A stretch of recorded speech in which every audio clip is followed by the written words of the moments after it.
The thing I hate the most about SEO, because I love it, is how many people I come across that got totally ripped off or hosed by somebody that told them something stupid, like you can't optimize a cold fusion site. Like, I've heard people actually tell people that so that they can get business to also rewrite the whole site in PHP or .NET, and those kind of things just aren't true. So please pardon or bear with me as we kind of go through. It's a little bit of a mishmash, but I want to make sure that all of you that have questions are really getting answers before you split. So when you talk about getting links and where those links are from and how much they matter, Google, if you start to think like a search engine, I was thinking about an example today. And have you noticed, for those of you that go, how many of you do this food shopping in the house? Okay, there's a couple of you. You notice when you get to the cereal aisle, if you've got a kid, and I don't food shop and I don't have a kid, but I remember being a kid, it's funny how the Frosted Flakes and all the Fruit Loops are like right at eye level of a 6-year-old, and all the health ones are way up top for the adults. There's a reason, because they know if they put it all the way at the top, if you put the sugar cereals all the way at the top, kids are never going to see it, they're never going to see the little toy associated with it. You're probably thinking, well, what the heck does that have to do with whether or not the link should be on the home page or on a subpage? Here's where there's that connection. When you bury something away from Google, it goes, well, you're telling me it's not important. It's 6 clicks away from the home page. So it's probably not that important to you, so therefore it's probably not very important to us. You're not saying, hey, check this link out, it's very important. With that said, you also shouldn't put every link to every page on your site in your footer, because they can see that too, and then that's a little too obvious. So getting a link from someone's homepage is much bigger, because the homepage, how many home pages can you have on a website? I see a lot of people doing this, not saying it. The answer is 1. You can only have 1 homepage on a website. Google knows that. Everybody here knows that. So therefore, that's why your homepage has more prominence than your subpages. I've got a client that we've helped them develop subpages and optimize, that the homepage still ranks well for the terms, even though the homepage's theme is about all different types of degrees and things. It's all over the place. But what I found is that the homepage carries such prominence that you want to try to get your most important keywords on your homepage and kind of let them filter further and further down, because your most competitive keywords need to be on the page that Google sees as most valuable. And when you look at developing a hierarchy or developing a structure to your website, the example here on the left is okay if you're making sure that the most competitive keywords are lowest in that hierarchy.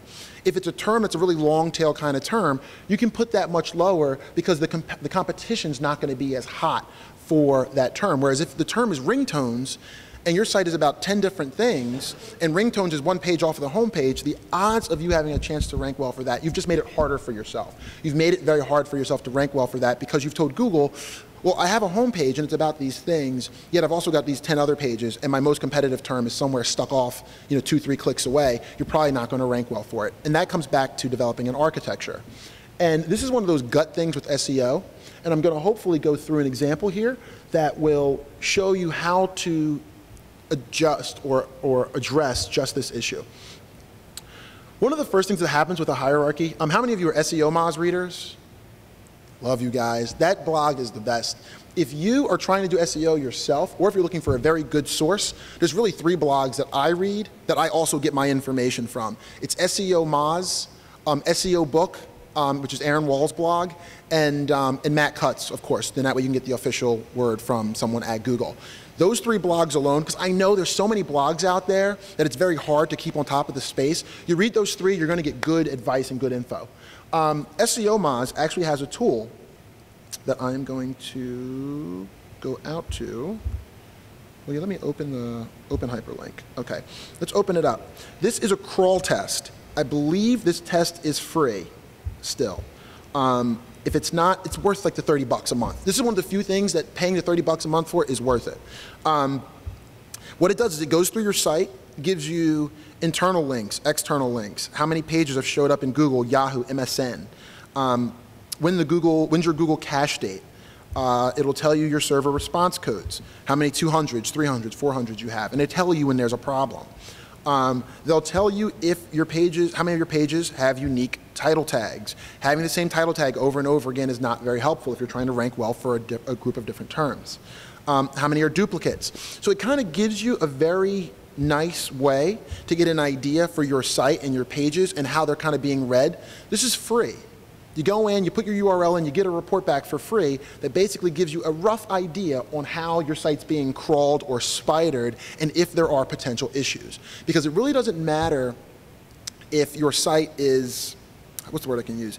If it's not architected properly, it's like building a house on a bad foundation. You can do all the link work you want, you can do all the keyword research you want, you can do all the text optimization and H1s and da-da-da and all the things, but if you don't have the right foundation, the search engines may never even properly find that content that you spent such a hard time to create and develop. So that's one of the tools. I've already mentioned these two things in terms of putting your least competitive keywords lowest in the hierarchy. And be very careful of putting everything one link away from the homepage. Because then if there is no hierarchy, then what you're doing is you're saying, hey, Google, everything is one page away from the homepage. Well, then it dilutes the value that the homepage typically drives down to the individual subpages. So it's better to have your homepage as the anchor for your most tough terms, then maybe have 4 or 5 pages in your hierarchy below that targets your next 5 or 6 toughest terms. And make sure that those are linked very well in a very circular way. But then it's going to make sense if you have a site with a lot of pages that some things are just going to be buried further and further down. You just want to make sure that the terms that you're burying the lowest are the ones that are the least competitive.